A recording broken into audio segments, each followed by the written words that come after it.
Hey gang, so interesting story. Yesterday, right around the time work was ending, I was chatting with the carnival on our gilded page, and I was talking. You can see right here, Tuesdays or Thursdays seem to be the norm if memory serves. Fridays are pretty rare to release a patch.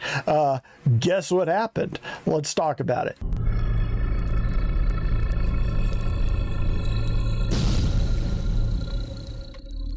Okay, so here's 323. I've got to figure out a way to steal that banner for the thumbnail. So if you see it, I successfully did that. Otherwise, I'll just screen cap it and do it that way. So you'll see it.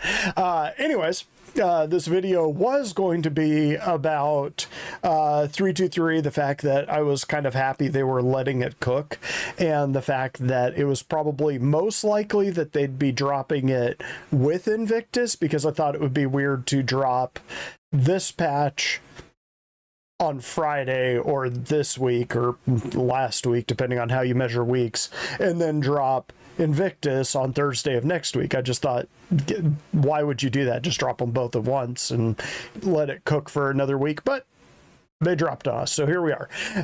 Anyway, just thought it would be kind of fun to talk about what's actually in the patch. I did a 323 preview. I'll put a link in the up above part so that if you want to watch that, I kind of go into a little bit more detail about what was in the Evocati branch. But let's go ahead and go through this, and I'll show you this, and then I'll kind of show you in game a couple of the big things to look out for. But these are the things that are in the patch. Obviously, I'm behind the curve on this, but this is my take on it. 323, obviously a quality of life patch. If you followed this channel for a little while, this is the patch that I thought we were getting at the end of last year, at like December. Instead, we got it in May of this year. But hey, better late than never, and this one brings a lot of amazing features like that right there, the new EVA that has needed to happen for a long time. So let's scroll on through this. So this trailer, I'll tag it at the end if you want to watch that. It's pretty good. They've gotten really good at making their trailers now.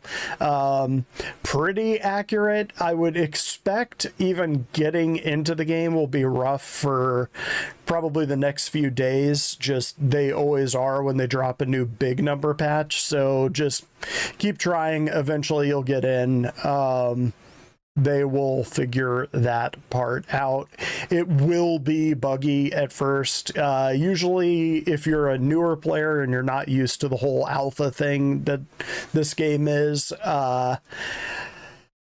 some people aren't quite used to the number of bugs the fresh patch can bring. It can be pretty dismal. My advice to them is to wait a week, wait until the first couple hot fixes are out, and then it's a much smoother process, and you're kind of like, I don't know what everybody was complaining about. It works fine for me. Yeah, because you waited and you're patient. I'll be jumping right in, even though I've been playing Evocati. It's just nice to have it in the verse for reals, and I kind of like getting all of my stuff set up and move to where I want it to be. So let's scroll on down. Untamed Wildlife, we got the Copion and the Maroc. Copion is an interesting name, but very cool little critter. First time I bumped into one was actually in a cave. I just did a find the body mission, bumped into in the cave.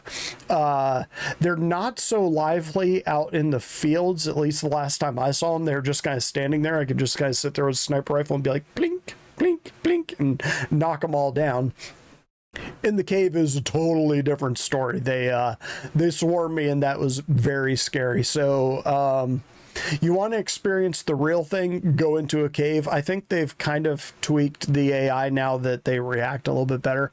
Industrial playgrounds, these are the distribution centers, very large, lot of action happening there.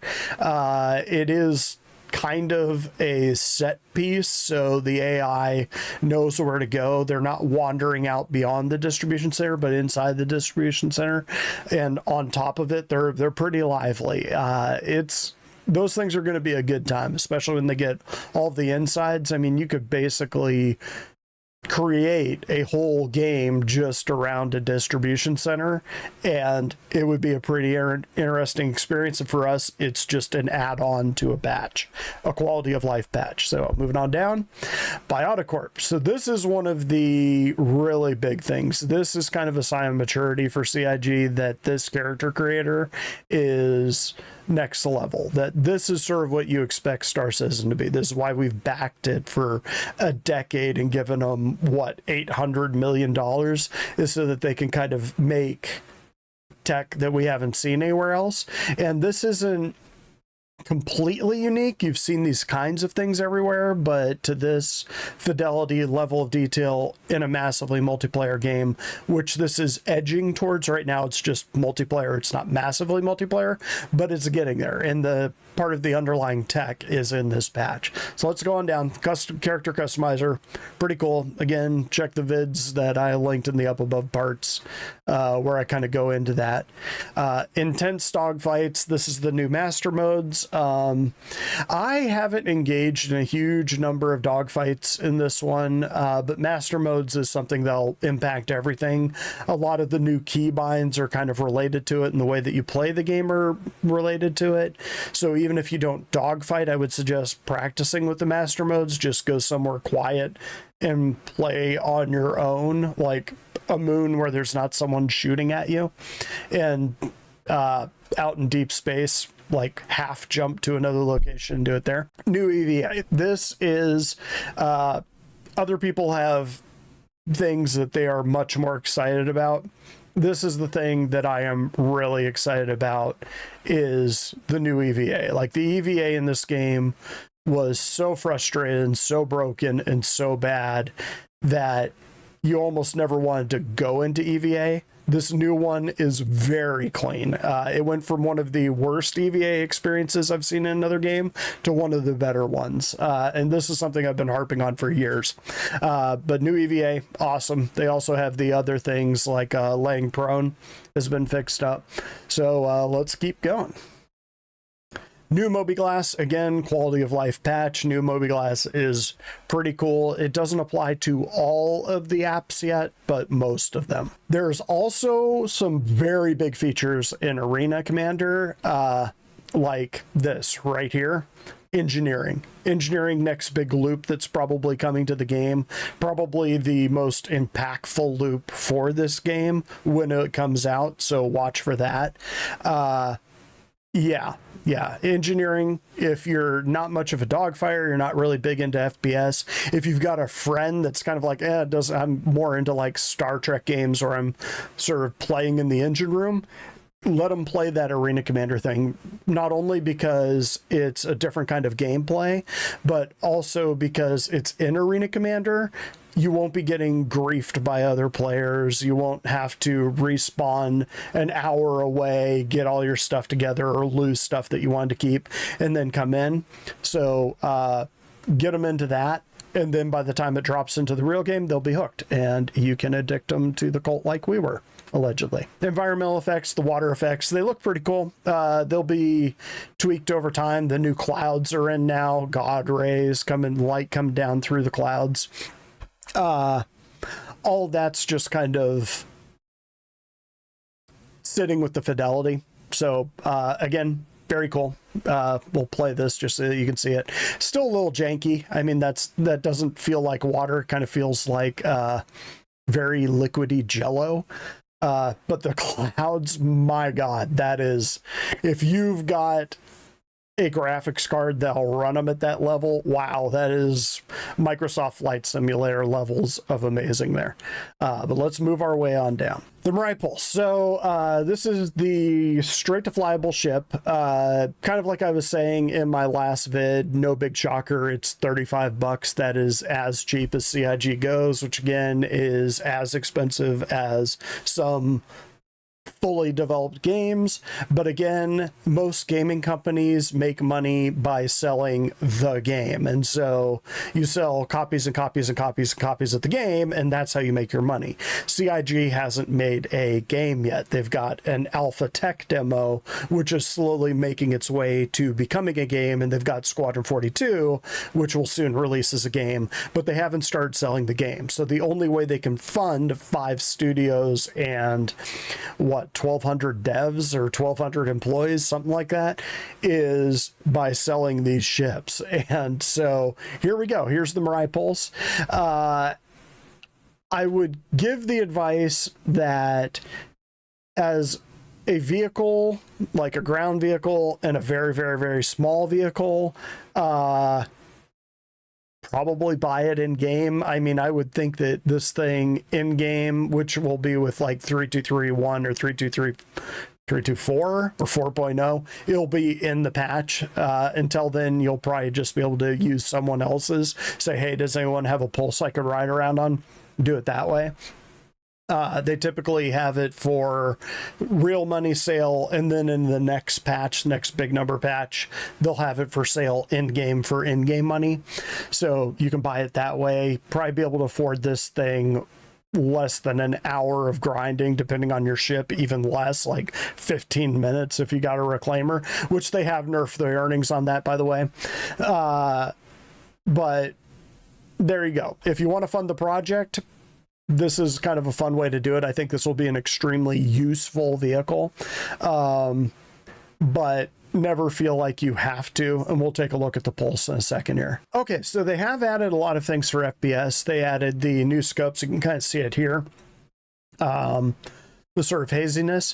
One of the things I noticed that was kind of a problem with the optical scopes, which is when you have 2 lenses that go like this, when you move them slightly off of one another, they'll go black and you can't see through it. They've got to be lined up. The problem is I use head tracking when I'm doing FPS, because that way I can look around while keeping the weapon pointed straight forward, which is useful for awareness.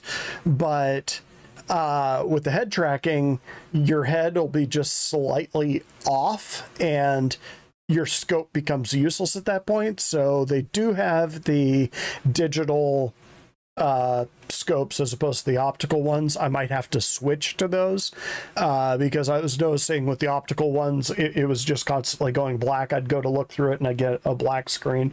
Wouldn't be able to shoot anyone. On the note of shooting people from range, they've apparently just recently, like within the last couple days, tweaked the AI. So now they're more aware of you when you're further away and shooting at them. Whereas before, you could line up with, I believe it's the P6, the big 50 caliber sniper rifle. You could just sit up on a hill and plink guy after guy after guy after guy, and they wouldn't move or see you or react or try to get to cover or shoot back at you. That's no longer the case. They will start shooting back at you. Apparently, I have not tested that yet, so we'll go and check that out at some point. You can reload from your backpack. It takes a little bit longer, but you can do it, which is nice. So you don't have to crawl into a corner, hit inventory, and start moving things onto your person while people are shooting at you. You can just kind of sit there and you'll kind of pause for a few minutes while your guy kind of does one of these numbers, starts moving mags up to his gun, and that's the way you reload from your backpack. Now it takes a little bit longer, but you don't have to go into the inventory screen to do it, and you can break out of it whenever you want to, so you're not like, oh crap, somebody's like right there, I got hit I, and like move, and now I don't have any ammo and I haven't reloaded and I'm dead. So ships, of course, they got the 300i. They seem to always put the 300i up on these. 400i, I don't know why they're going hard on Origin, but there you go. C8R, this is the medical Pisces. That one is pretty useful. Not as useful as it used to be. It used to be that you could spawn at it, and it was the best ship for running bunkers. Still a pretty good bunker running ship, because you can clear up those nagging tier 3 injuries, and even I think tier 2 injuries. Don't quote me on that. Pisces, in my opinion, Pisces is one of the best starters out there. It's got the Pisces Expedition. It's got 4 guns, all size 1. Got great range. It's tiny, so it's kind of hard to hit. Relatively quick. Cargo room for a few boxes. Pisces Expedition, you're not rolling in money. That one's a good one. And you can spawn it at mining bases for now. Cutlass Steel? No. No. It's maybe when they have heavy armor in the game, but even then, it'll be outclassed by the Hoplite, probably the Prowler, probably the Legionnaire. Even though that one's technically a boarding ship and not a drop ship, it can still carry 10 people. Cutlass Steel can carry 25, and that seems like a great way to get 25 people killed at once. Cyclone AA, I would pass on this one if you really want a ground vehicle, because I would go for this. So this one has, I think, 2 fewer missiles than the AA, and it doesn't have an EMP, but it's got the gun, which last time I pulled the MT, I replaced this, which is a ballistic repeater, with a size 1 attrition, and it wouldn't shoot because it didn't recognize the gun on this particular vehicle. I don't know if they fixed that bug. It is a bug. You will be able to replace the gun on it eventually, but this is the vehicle that I would recommend if you are going to get a ground vehicle. Either the Ursa or this is probably the way to go. Can carry 3 people, has got guns and missiles. Pretty good one. $75. You could buy an aircraft for better and buy this one in game. Again, the turret. The thing is that they released the AA and the TR, and then they released the MT, and it's kind of like, why would I ever buy the other two? And I don't have a good answer for you. If you ever wanted the turreted version or the AA version, just get the MT and you get them both. Mole, great miner. People do solo the mole. I would say at least have 2 people if you're going to do the mole. Just makes it way easier. Mercury Star Runner, one of my favorite ships of the game. It needs some work. It needs an update pass. All in all, pretty good. Prospector, not as good as it used to be, but a good starter for mining. It does have its niche now. There are rocks it can break that the mole overpowers and explodes. Again, Pulse, $30. Not bad. Reclaimer, Big Daddy salvager ship. This thing prints money. Even with the nerf in, it prints money. $400. Don't spend money you don't have. The Kore. They've got an interesting mix of ships for sale here.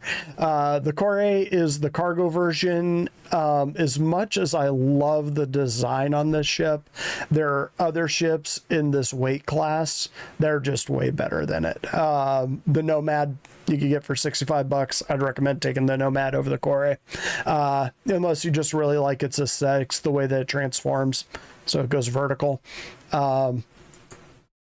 Spartan. Ground vehicles are still handling weird, and the Spartan is definitely one of them. It doesn't have its niche yet, but it will one day. Its turn radius sucks. I mean, this thing, city buses are more mobile than this thing, but or more maneuverable. But one day I could see you if you were in a small org of like 5 to 10 people and you wanted to do a raid on one of the distribution centers. This one would actually be pretty good because the distribution centers are very good at shooting at ships, not so good at shooting at things like this. Terrapin always has a soft spot in my heart. It's a really heavily armored scout ship, but or kind of think of it as an armored surveillance band. Armor isn't in the game, stealth isn't really in the game, so get it because you think it looks cool. It's not bad to run bunkers on, for that matter, because it does kind of have a lower profile.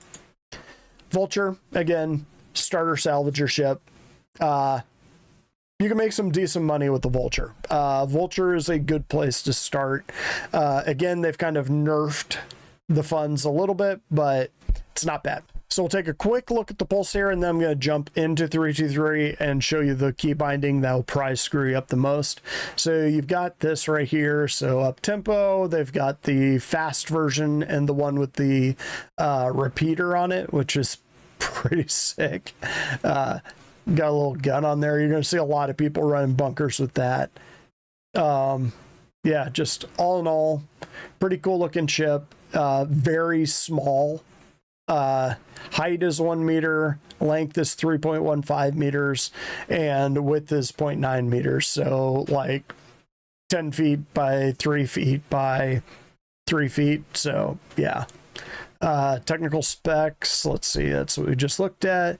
Pulse LX. So here you go. You could get one with Dominion paint for $25. That's not bad. That's not bad. I was thinking this one would be 35. Instead, it's 25 War Bond. Yeah, not awful. I believe they've got their ship packs right here where you can get both of them for 50. Just a hair shy of 50. Again, you could get like the special paint.